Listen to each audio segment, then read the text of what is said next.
بدقسمتی سے ہم میں سے بہت سے لوگوں کی پرورش اس طرح ہوئی ہے جو پیر کے دن کو پسند نہیں کرتے ہیں۔ اس کی وجہ یہ بھی ہے کہ برطانیہ اور بہت سے دوسرے ممالک میں پیر کے دن ویکینڈ کا اختتام اور کام کا پہلا دن ہے، جو ہمارے فارغ وقت کے خاتمے اور کام پر واپس جانے کی علامت ہے۔ اس لیے زیادہ تر ثقافتوں میں پیر کے دن کو ناپسند کیا جاتا ہے۔ ہمارے لیے پیر کے دن کی ناپسندیدگی دوسروں کے ساتھ ظاہر کرنا بھی معمول بن گیا ہے۔ بحیثیت مسلمان، وقت کے بارے میں ہمارا نقطہ نظر کام کے ہفتہ یا گریگورین کیلنڈر سے متعین نہیں ہوتا ہے، بلکہ ہم ایک قمری کیلنڈر کی پیروی کرتے ہیں جس میں کچھ دن کو خاص اہمیت حاصل ہے جو اللہ کی رحمت سے نوازے گئے ہیں، اور اسلام میں پیر کے دن کو ایک بہت ہی عزت والا دن مانا جاتا ہے جسے اللہ نے اہم واقعات کے لیے منتخب کیا ہے۔ اس ویڈیو میں ہم ان اہم واقعات پہ گفتگو کریں گے جو اسلام کی روشنی میں پیر کے دن پیش آئے۔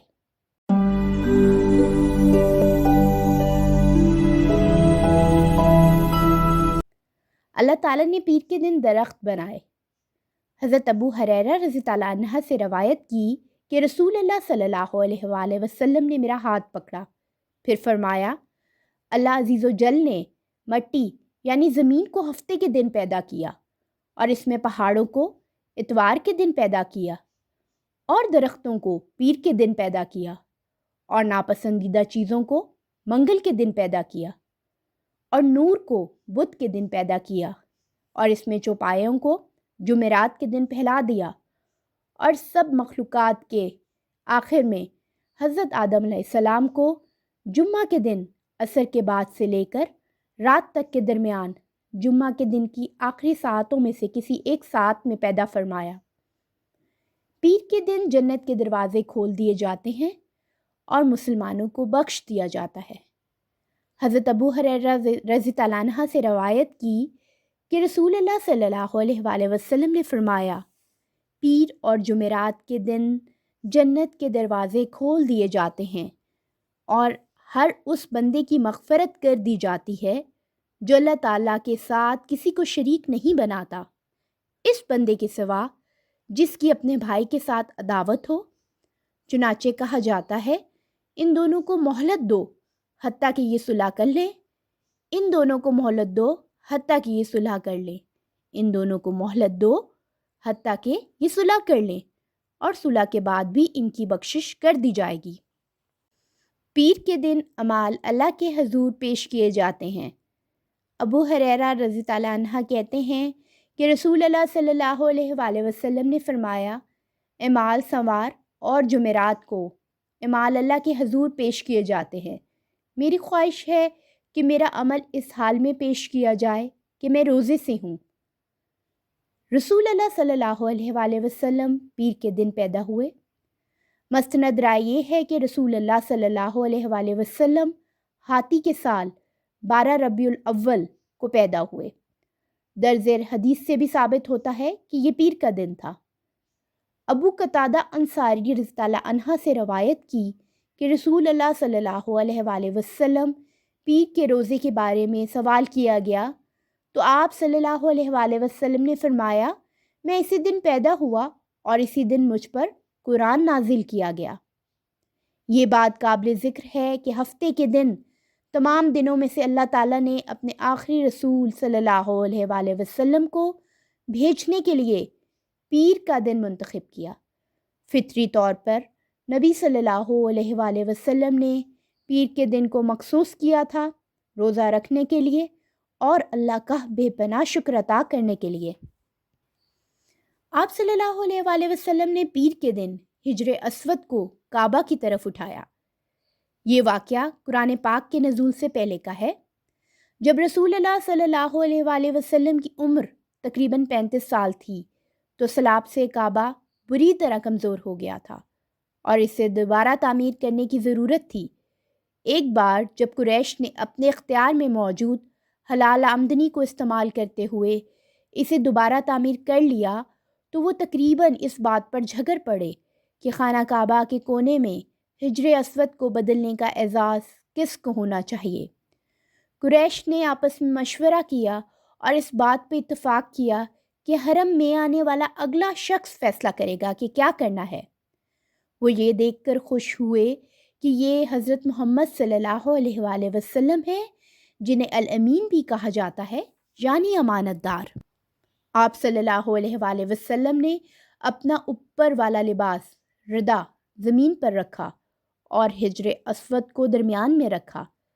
اس طرح تمام مختلف قبائل لباس کو پکڑ کر حجر اسود کو لے جا سکتے تھے۔ پھر آپ صلی اللہ علیہ وآلہ وسلم نے حجر اسود کو اپنے دست مبارک سے کونے میں رکھا۔ یہ مشہور تاریخی واقعہ پیر کے دن پیش آیا۔ امام احمد نے روایت کی ہے کہ ابن عباس رضی اللہ عنہ نے کہا کہ رسول اللہ صلی اللہ علیہ وآلہ وسلم پیر کے دن پیدا ہوئے اور پیر کے دن حجر اسود کو اٹھایا۔ آپ صلی اللہ علیہ وآلہ وسلم پر پیر کے دن وحی نازل ہوئی۔ اس سے پہلے ہم نے درج ذیل حدیث کا ذکر کیا تھا، جیسا کہ ابو قتادہ انصاری رضی اللہ عنہ سے روایت کی کہ رسول اللہ صلی اللہ علیہ وآلہ وسلم پیر کے روزے کے بارے میں سوال کیا گیا تو آپ صلی اللہ علیہ وآلہ وسلم نے فرمایا، میں اسی دن پیدا ہوا اور اسی دن مجھ پر قرآن نازل کیا گیا۔ جب رسول اللہ صلی اللہ علیہ وآلہ وسلم کی عمر 40 سال تھی تو آپ صلی اللہ علیہ وآلہ وسلم کو مکہ مکرمہ کے باہر نور کے پہاڑ پر غار حرا میں قرآن مجید کی پہلی آیات بھیجی گئیں۔ پہلی نزول کی رات کو شب قدر لیلۃ القدر کہا جاتا ہے۔ مستند رائے کے نزدیک یہ رات رمضان کے آخری عشرہ کی راتوں میں سے ہے۔ معراج کا واقعہ پیر کو پیش آیا۔ جب رسول اللہ صلی اللہ علیہ وآلہ وسلم کی عمر تقریباً 52 سال تھی، آپ صلی اللہ علیہ وآلہ وسلم نے غم کے سال کا سامنا کیا، جس کے دوران آپ صلی اللہ علیہ وآلہ وسلم نے اپنی پیاری بیوی حضرت خدیجہ رضی اللہ عنہا کو اور اپنے چچا حضرت ابو طالب رضی اللہ عنہ کو کھو دیا، جو آپ صلی اللہ علیہ وآلہ وسلم کے محافظ اور ساتھی تھے۔ اس انتہائی مشکل وقت میں رسول اللہ صلی اللہ علیہ وآلہ وسلم کو ایک خوبصورت اور معنی خیز سفر پر لے جایا گیا، جسے الاسرا المعراج یعنی رات کا سفر اور معراج کے نام سے جانا جاتا ہے۔ اس سفر کے دوران آپ صلی اللہ علیہ وآلہ وسلم نے نہ صرف پچھلے انبیاء علیہ السلام سے ملاقات کی، بلکہ انبیاء اور فرشتوں کی مسجد اقصیٰ میں نماز پڑھائی اور اللہ تعالیٰ سے بھی ملاقات فرمائی۔ مستند رائے یہ ہے کہ یہ واقعہ 27 رجب کو پیش آیا۔ درج ذیل حدیث سے معلوم ہوتا ہے کہ یہ پیر کے دن تھا۔ حضرت جابر بن عبداللہ الانصاری رضی اللہ عنہ اور حضرت عبداللہ بن عباس رضی اللہ عنہ سے مروی ہے کہ دونوں نے کہا کہ رسول اللہ صلی اللہ علیہ وآلہ وسلم ہاتھی کے سال میں پیر کو 12 ربیع الاول کو پیدا ہوئے۔ پیر کو آپ صلی اللہ علیہ وآلہ وسلم پر وحی نازل ہوئی اور اسی دن آپ صلی اللہ علیہ وآلہ وسلم کو آسمان پر چڑھایا گیا۔ پیر کے دن ہی آپ نے ہجرت فرمائی اور اسی دن آپ صلی اللہ علیہ وآلہ وسلم کی وفات ہوئی۔ رسول اللہ صلی اللہ علیہ وآلہ وسلم کا ہجرت پیر کے دن شروع ہوا۔ آپ صلی اللہ علیہ وآلہ وسلم کو اللہ تعالیٰ نے پیر کے دن اپنے پیارے شہر مکہ سے مدینہ منورہ کی طرف ہجرت کرنے کی اجازت دی تھی۔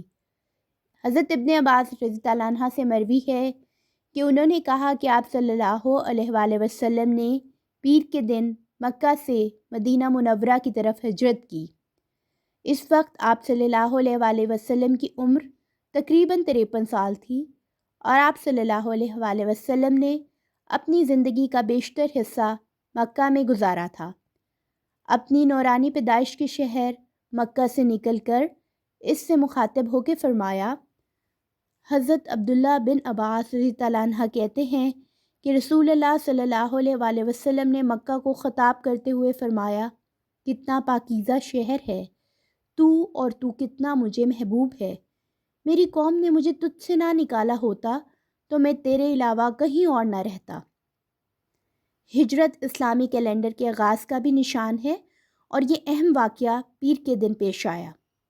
رسول صلی اللہ علیہ وآلہ وسلم پیر کے دن مدینہ منورہ تشریف لائے۔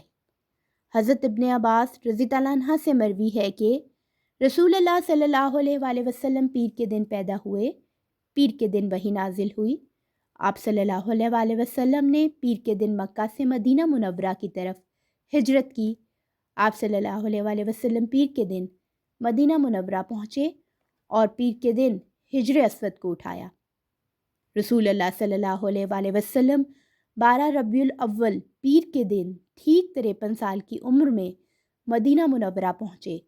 آپ صلی اللہ علیہ وآلہ وسلم نے اپنی زندگی کے 10 سال مدینہ منورہ میں گزارنے سے جہاں آپ صلی اللہ علیہ وآلہ وسلم کا انتقال ہوا۔ اس شہر کا اصل نام یثرب تھا، لیکن پھر سے اس کا نام مدینہ المنورہ یا روشن شہر رکھا گیا، کیونکہ جب رسول صلی اللہ علیہ وآلہ وسلم مدینہ تشریف لائے تو یہ شہر اور یہ امت صحیح معنوں میں منور ہو گئی۔ حضرت انس بن مالک رضی اللہ عنہ کہتے ہیں کہ جب وہ دن ہوا جس میں رسول اللہ صلی اللہ علیہ وآلہ وسلم پہلے پہل مدینہ میں داخل ہوئے تو اس کی ہر چیز پر نور ہو گئی۔ پھر جو وہ دن آیا جس میں آپ صلی اللہ علیہ وآلہ وسلم کی وفات ہوئی تو اس کی ہر چیز تاریک ہو گئی، اور ابھی ہم نے آپ کے دفن سے ہاتھ بھی نہیں جھاڑے تھے کہ ہمارے دل بدل گئے۔ پیر کے دن رسول اللہ صلی اللہ علیہ وآلہ وسلم کی وفات ہوئی۔ مدینہ منورہ پہنچنے کے ٹھیک 10 سال بعد رسول اللہ صلی اللہ علیہ وآلہ وسلم نے اپنی پیاری بیوی حضرت عائشہ رضی اللہ عنہا کی گود میں ان کے گھر میں وفات پائی۔ یہ پیر کا دن تھا۔ صحابہ کرام رضی اللہ عنہ نے اس آخری تباہ کن اور دل دہلا دینے والے دن کو بیان کیا۔ ہم سے ابو الیمان حکم بن نافع نے بیان کیا، کہا کہ ہمیں شعیب بن ابی حمزہ نے زہرہ سے خبر دی، کہا کہ مجھے انس بن مالک انصاری رضی اللہ عنہ نے خبر دی۔ آپ نبی صلی اللہ علیہ وآلہ وسلم کی پیروی کرنے والے آپ کے خادم اور صحابی تھے کہ نبی کریم صلی اللہ علیہ وآلہ وسلم کے مرض الموت میں ابو بکر صدیق رضی اللہ عنہ نماز پڑھاتے تھے۔ پیر کے دن جب لوگ نماز میں صف باندھے کھڑے ہوئے تھے تو نبی کریم صلی اللہ علیہ وآلہ وسلم حجرے کا پردہ ہٹائے کھڑے ہوئے ہماری طرف دیکھ رہے تھے۔ آپ صلی اللہ علیہ وآلہ وسلم کا چہرہ مبارک حسن و جمال اور صفائی میں گویا مصحف کا ورق تھا۔ آپ صلی اللہ علیہ وآلہ وسلم مسکرا کر ہنسنے لگے۔ ہمیں اتنی خوشی ہوئی کہ خطرہ ہو گیا کہ کہیں ہم سب آپ صلی اللہ علیہ وآلہ وسلم کو دیکھنے میں ہی نہ مشغول ہو جائیں اور نماز توڑ دیں۔ حضرت ابو بکر رضی اللہ عنہ الٹے پاؤں پیچھے ہٹ کر صف کے ساتھ ملنا چاہتے تھے۔ انہوں نے سمجھا کہ نبی کریم صلی اللہ علیہ وآلہ وسلم نماز کے لیے تشریف لا رہے ہیں، لیکن آپ صلی اللہ علیہ وآلہ وسلم نے ہمیں اشارہ کیا کہ نماز پوری کر لو۔ پھر آپ صلی اللہ علیہ وآلہ وسلم نے پردہ ڈال دیا۔ بس نبی کریم صلی اللہ علیہ وآلہ وسلم کی وفات اسی دن ہو گئی۔ یہ واقعہ اہم ہے کہ اللہ تعالیٰ نے نہ صرف ایک پیر کے دن بہترین مخلوق کو ہمارے پاس بھیجا، بلکہ اللہ نے پیر کے دن رسول اللہ صلی اللہ علیہ وآلہ وسلم کو اپنی طرف بھی واپس بلا لیا۔ جیسا کہ ہم نے چند بار ذکر کیا ہے کہ پیر کا دن کا روزہ رکھنا سنت ہے۔ علماء ہمیشہ یہ نصیحت کرتے ہیں کہ جن دنوں میں روزہ رکھنا سنت ہے، ان دنوں میں ہمیں اپنے دیگر اعمال میں اضافہ کرنے کی بھی کوشش کرنی چاہیے، جیسا کہ نفل نماز، اللہ کا ذکر، استغفار اور صدقہ خیرات۔ مزید ویڈیوز کے لیے ہمارے چینل اسلام پریشیس کو سبسکرائب کریں۔